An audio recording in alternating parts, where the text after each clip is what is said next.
항상 빠르고 정확한 군사 소식을 전해드리는 시스코크입니다. 구독과 좋아요는 영상 제작에 큰 힘이 됩니다. 최근 들어 대한민국 정부는 KF-21 전투기에서 인도네시아 국기를 지워버린 가운데 우리 대한민국은 인도네시아와 KF-21의 공동 개발을 하는 실효성 자체를 다시 한번 분석해야 한다는 국가방위 특별 보고서를 제출받았습니다. 이 보고서 내용을 요약하자면 대한민국이 진행 중인 KF-21 전투기 개발에 한국이 독단적으로 행동하는 것이 오히려 개발 상황을 촉진시킨 결과를 낳았으며 인도네시아와의 공동 개발은 오히려 개발에 방해만 될 뿐 이득이 없다는 내용입니다. 한국형 KF-21 보람의 전투기에 대하여 최근 인도네시아 국기를 없애버린 것은 물론 핵심 기술 유출을 우려해 한국에 직접 인도네시아 연구진들에 관한 공동개발 참여 금지라는 강력한 철퇴를 내렸는데요. 이러한 결정을 내린 주된 이유는 역시 KF-21 전투기의 4대 핵심 기술 유출 우려라고 밝혔습니다.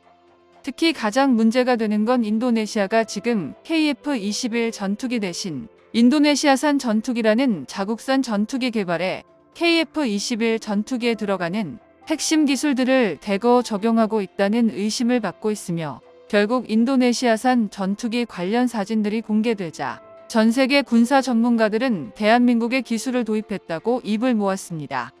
인도네시아가 자국산 최신 전투기 개발을 선언한 지는 불과 4년도 채 되지 않았기 때문에 이런 결과물이 나온 것 자체가 말이 안 됩니다.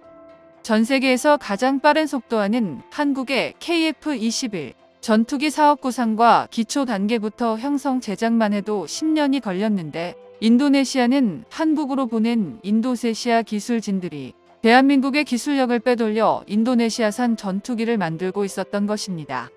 이처럼 최근 들어 인도네시아는 더욱더 KF-21 전투기의 성공적인 개발에 언론을 통해 온통 비난을 쏟아내는 등 대한민국 입장에선 아주 난감한 상황을 연출하고 있습니다. 한편 폴란드 정부 측은 FA-50 구매 대금에 대해서 계약금의 30%인 1조 2천억 원을 한 번에 보내주면서 국제적인 방산 수출의 통상 10%의 해당 금액을 보내는 관리를 대부수고 대한민국에게 신뢰를 안겨주었는데요. 이런 폴란드 정부의 파격적인 사실과 인도네시아 정부의 형태와 비교하면 너무나도 상반되므로 대한민국 정부에서도 강력한 카드를 꺼내 든 것으로 예측이 됩니다. 하지만 인도네시아 정부는 이 사실을 애써 외면하고 인도네시아 출신 연구진들을 대거 대한민국에 보냈습니다. 인도네시아 정부의 지원을 받는 언론까지 가세하며 대한민국은 KF-21 전투기 개발에 인도네시아 연구진들이 없으면 진행이 안 된다는 다소 엉뚱한 주장도 계속되고 있는데요. 인도네시아 정부는 자기들 연구진들을 KF-21 개발에 배제시키지 말고 당장 개발에 투입을 시키라는 문서를 보내는 만행을 저지르고 있습니다. 대한민국 정부에서는 분담금이 입금이 되지 않은 상태에서도 CJ 4호기까지는 인도네시아 국기를 대한민국 국기 옆에 같이 붙여서 넣었지만 인도네시아 언론에서 지속적인 KF-21의 비난과 인도네시아 정부의 말도 안 되는 요구 사항에 칼을 빼든 겁니다. 게다가 대한민국 개발진들과 연구진들이 KF-21 국산화를 위해 노력한 기술들이 인도네시아 개발진들이 대거 빼돌리는 만행을 저질러 도저히 신뢰가 가지 않는 거는 것도 크게 적용했습니다. 그런 상황에 KF-21의 공동 개발을 자처하는 나라인 폴란드가 바로 등장했습니다. 폴란드 최대 국영 방산업체 대표 회장인 후버 회장은 한국형 전투기 사업체인 KF-21 프로젝트에 폴란드가 참여할 수 있다면 정말로 기쁠 것이라며 한국 측의 KF-21과 같은 새로운 차세대 전투기 연구개발 사업에 폴란드가 인도네시아 자리를 대신한다면 무궁한 영광이라고 표현했습니다. 폴란드의 후버의 회장은 폴란드 언론에서 가진 단독 인터뷰에서 KF-21 구성품 생산 라인을 폴란드에 세운다면 유럽연합의 일원으로서 폴란드 말고도 체코와 루마니아 등 우리 인접 국가에 KF-21 판매를 강하게 제한할 수 있을 것이라며 이같이 말했는데요. 그의 발언이 더욱 놀라운 이유는 폴란드 측 고위 인사가 KF-21 사업 참여 의향을 공식적으로 밝힌 것은 유럽 측에 상당한 파급력을 자랑합니다.